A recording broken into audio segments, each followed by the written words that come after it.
Students, जैसा कि हम भूगोल में जो हमारा लेसन चल रहा था अक्षांश और देशांतर, तो उसमें हमें आगे का पढ़ना है। हम अक्षांतर समांतर रेखाएं तक पढ़ चुके थे, अब हमें इसके आगे का पढ़ना है। तो ये हमारा आएगा पैराग्राफ। हमें जो पढ़ना है हमारा ये इधर से आएगा। तो विषुवत वृत्त शून्य अंश अक्षांश को दर्शाती है। जो विषुवत वृत्त है ये शून्य अंश अक्षांश को दर्शाती है। चूँकि विषुवत वृत्त से दोनों तरफ ध्रुवों के बीच की दूरी पृथ्वी के चारों ओर के वृत्त का 1/4 है। मतलब ध्रुवों की जो बीच की दूरी है और पृथ्वी के, वो उसका 1/4 भाग है। अतः इसका माप होगा 360 अंश का 1/4 यानी 90 अंश। इस प्रकार 90 अंश उत्तरी अक्षांश ध्रुव को दर्शाता है। मतलब जो 90 अंश है उत्तर में है तो वो उत्तरी अक्षांश को दर्शाएगा, तथा 90 अंश दक्षिणी अक्षांश है तो वह दक्षिणी ध्रुव को बताएगा। इस प्रकार विषुवृत्त वृत्त के उत्तर की सभी समांतर रेखाओं को उत्तरी अक्षांश कहा जाता है, तथा विषुवत वृत्त के दक्षिण स्थिति सभी समांतर रेखाओं को दक्षिणी अक्षांश कहा जाता है। अगर मतलब उत्तर वाले भाग में है तो वो हमारा उत्तरी अक्षांश कहलाएगा, और अगर हमारा देखो ये दिया है उत्तरी अक्षांश कहा जाता है, और अगर हमारा दक्षिण में है तो वो हमारा दक्षिणी अक्षांश कहा जाता है। इसलिए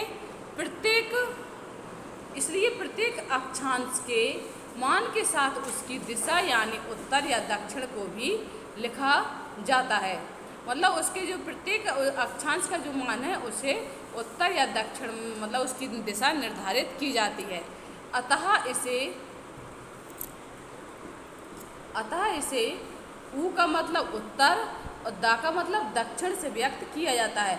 उदाहरण के लिए महाराष्ट्र में चंद्रपुर एवं ब्राज़ील जो कि दक्षिण अमेरिका में बेलो होरिज़ोंटे दोनों एक ही अक्षांश 20 अंश पर स्थित है। कौन सा? चंद्रपुर और ये ब्राज़ील का जो बेलो होरिज़ोंटे है।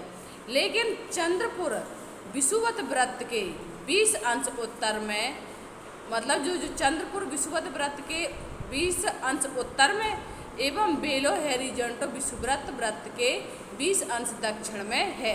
मतलब जो चंद्रपुर है वह उत्तर में है 20 अंश, और जो बेलो होरिज़ोंटे है वो 10 अंश दक्षिण में है।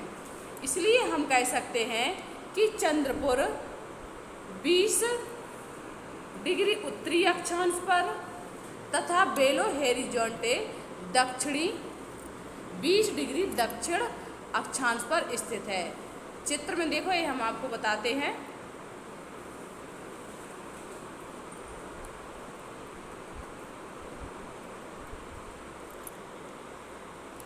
ये हमारे देखो ये बीच में विषुवत वृत्त है जो कि दो मतलब बराबर भागों में बटी हुई है। जो इसके ऊपर का भाग ये लिखा है, ये देखो उत्तरी ध्रुव है, और इसके जो नीचे का भाग है ये है दक्षिणी ध्रुव। तो ऊपर का भाग उत्तर दिशा को बताता है और नीचे का दक्षिण दिशा को बताता है। और जो ऊपर के क्षेत्र आते हैं वो उत्तरी ध्रुव, उत्तरी शीत कटिबंध, और उत्तर ध्रुव वृत्त, उत्तरी शीतोष्ण कटिबंध, और उत्तर में एक और है वो हमारी कर्क रेखा उत्तर में है। इसके बाद में जो उष्ण कटिबंध है, तो उष्ण कटिबंध का मतलब विषुवृत्त से थोड़ा ऊपर है। इसके बाद में उसके नीचे आओ विषुवत वृत्त के नीचे, तो ये हमारी मकर रेखा है। उसके नीचे दक्षिण शीतोष्ण है, दक्षिणी ध्रुव है, और दक्षिण शीत कटिबंध है। तो ये हमारे उत्तर और दक्षिण 20 डिग्री मतलब अक्षांश को हमें बताते हैं। देखो ये मकर रेखा है वो है 23 सही 1/2 पर, और जो कर्क रेखा वो भी 23 सही 1/2 पर है, और विषुवत वृत्त है वो 0 डिग्री अक्षांश पर है। इसके बाद में जो हमारी नेक्स्ट हेडिंग आती है वो महत्वपूर्ण अक्षांश समांतर रेखाएं। तो विषुवत वृत्त 0 डिग्री पर है, ये हमने आपको बताया है। देखो ये 0 डिग्री पर।